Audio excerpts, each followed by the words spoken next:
What is going on, guys? Welcome back to another video. This video is for my 1-bar sorcerer build, which is the Brawler Mage. Got super high magicka and resistances. It's really fun to play, nice and easy because it's 1 bar, so let's get straight into it.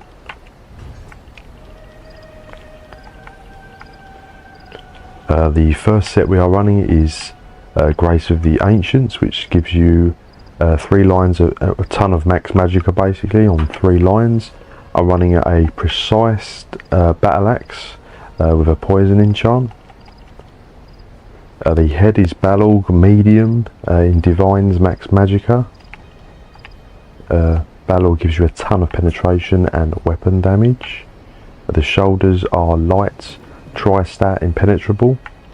The chest is trainee reinforced with max health. This gives you just a line of max health. And all the body is crafty Alfique, which is the next set we are running. 5 pieces with the jewellery. So it's basically crafty Alfique and ancient grace. Running 5 light, 1 heavy, 1 medium. So the waist is crafty, hands crafty, legs crafty and feet crafty. Basically impenetrable if you can. Yeah, that should be impenetrable as well, but I've got it infused. And crafty just gives you again just a ton of max magicka. So we've got 2 sets stacking as much max magicka as possible. The necklace is a magicka recovery glyph. The weapon damage on both of the Oaken Soul and the final crafty ring. They are all 3 are arcane to boost the max magicka. We've got 49 points into max magicka, 15 into health, none into stamina. I'm running a dark elf as you get extra stats on stam and magicka. Bewitched sugar skulls just to boost the stats even more. If you're struggling with sustain, the sustain for me isn't too bad, but I'll get into that as well. You can change the food, of course. I'm running vampire stage 4, but 3 is totally fine. I'm also running the Lady Mundus. I've got 24% critical damage.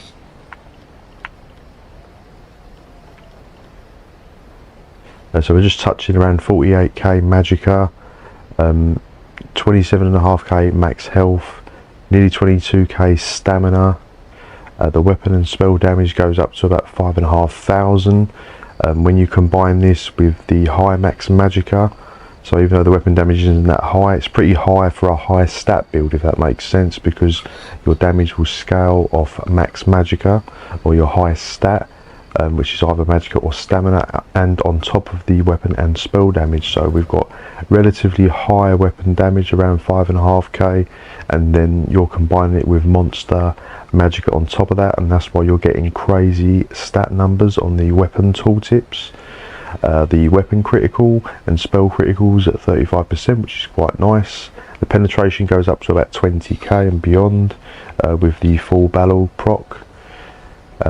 The resistances are 27k spell resistance. The physical resistance is a little bit low, but I'll show you what to do when you have to play the build at the end. And critical resistance is at 2,500, which is quite nice.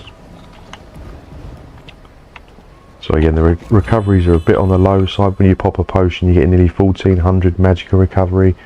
It is a bit low, but with a 1 bar you don't need as much sustain because you are not pre-buffing much apart from just shield. There's literally 1 button to pre-buff, so, and there's not really using a ton of max magicka for this. It's just scaling into this just for the benefit of the shield. And the stamina recovery is again a little bit low, but I'm heavy attacking quite a lot and it seems to be okay. But if you're in trouble, you can always change the Mundus from the Lady and change that to say the Serpent for stamina recovery. So the skills, nice and simple because it's 1 bar. We're running Haunting Curse, which is going to curse the enemy and it's going to deal magic damage. and then it's also going to deal more magic damage to targets nearby. The curse haunts them and will explode a second time and do exactly the same amount of damage. It's really nice, really strong. So we're using the variant that isn't for pets, so it's going to do like a double curse. And then you want to time this with your dizzy swing. Dizzy swing hits very hard. It's going to knock them off balance and stun them, and that also snare them if they're immune to off balance. And we've got the executioner, which is just your execute when they're on low health. A hardened ward, which is your heal and your shield. The shield is pretty high due to the max magicka, but the health is a little bit lower than what I would like.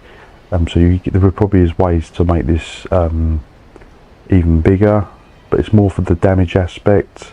The shield is a decent size in PvP. It won't be as big as what it says here because I'm not in a PvP area, but it's still fairly good, and the heal's really good. Bound Aegis, which is going to again boost your max magicka, and you're going to gain that minor resolve to increase your physical and spell resistance. And we've got the Berserker Rage, which brings it all together. It's going to ignore the target's physical resistance and grant you a ton of physical and spell resistance. And you're also immune to disabling, snare and mobilization effects.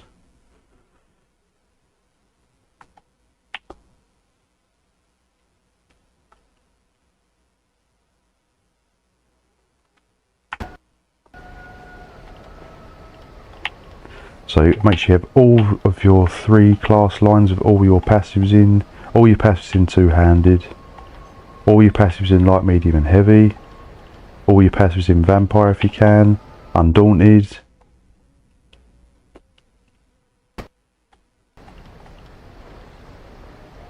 all your passives in assault and support, and in your racial line, and also medicinal use in alchemy.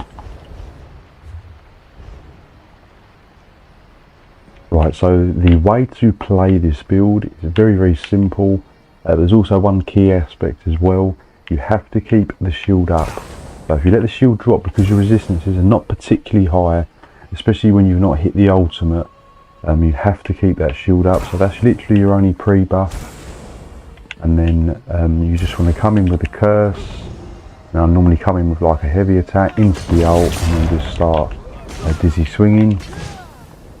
And you'll get an absolute ton of damage, and the curse will still go, and when the curse is going again second time, just going to execute, you should be able to do a ton of damage if it's timed correctly. You're going to be immune to immobilizations for that period as well, so if someone leaps in, you're just immune to it all. The knockback effect, it's really good. Like I said, you don't have to get to the 500 ultimate really to use it. I normally just wait till the ultimate is ready, and it's still really powerful. So when you're so your burst combo, you need to wait for the ultimate really, and you can still do a lot of damage, but the penetration is a little bit on the lower side. But you can still get through some targets just working away, but just keep that shield. It only lasts for 5 seconds, and you need to sort of really keep that up at all times. Just heavy attacking in between, and when that ult is ready, that's when you want to drop the curse into the ultimate and then start dizzy swinging away. And then just hit them with the execute. So because the max magic is so high, it doesn't really run low. It's more the stamina, but like I said, I'm constantly heavy attacking. Really nice build. You don't need to press the bound Aegis, so you're only really pressing that. There's 4 skills essentially with the ultimate, 2 magicka, 2 stamina. Do the champion points, because I've totally forgot. The champion points, so green, I just recommend liquid efficiency for your potions, rationer to make your food last longer, Steed's blessing. The blue CP, I've got a duelist rebuff for 6% damage reduction, resilience for some critical resistance, deadly aim and master at arms.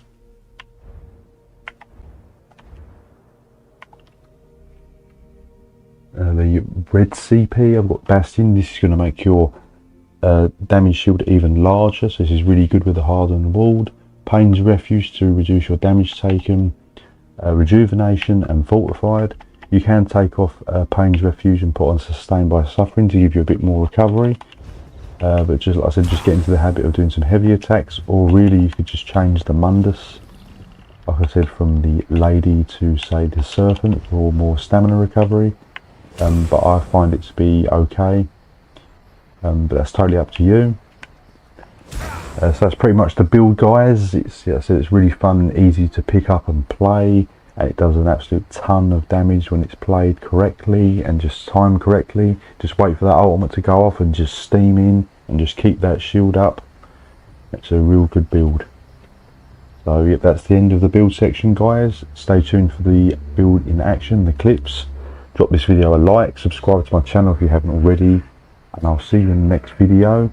And any comments, drop them in the comment section below.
not displeased